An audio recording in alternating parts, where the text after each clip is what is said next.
வணக்கம் நண்பர்களே. இந்த வீடியோவில் நாம் பார்க்கப் போவது பிறந்த கிழமைகளின் பொதுப் பலன்கள். ஞாயிற்றுக்கிழமை பிறந்தவர்கள் சூரியன் ஆதிக்கம் செலுத்துவோர். தலைமைத்துவ குணம், தன்னம்பிக்கை, அரசியல், நிர்வாகத்துறையில் முன்னேற்றம், ஆடம்பரம், சுயமரியாதை அதிகம், அகந்தை தவிர்த்தால் வளர்ச்சி நிச்சயம்.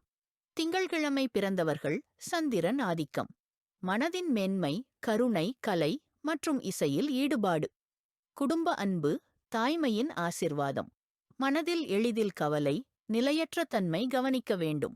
செவ்வாய்க்கிழமை பிறந்தவர்கள் செவ்வாய் ஆதிக்கம், துணிச்சல், போராட்ட மனம், பாதுகாப்பு எண்ணம், இராணுவம், போலீஸ், விளையாட்டுத் துறையில் சாதனை, கோபம் கட்டுப்படுத்தினால் உயர்வு உறுதி. புதன்கிழமை பிறந்தவர்கள் புதன் ஆதிக்கம், அறிவு, பேச்சுத்திறன், வணிக புத்திசாலித்தனம், கணக்கில் நுணுக்கம், கல்வியில் சிறப்பு, அலைச்சல்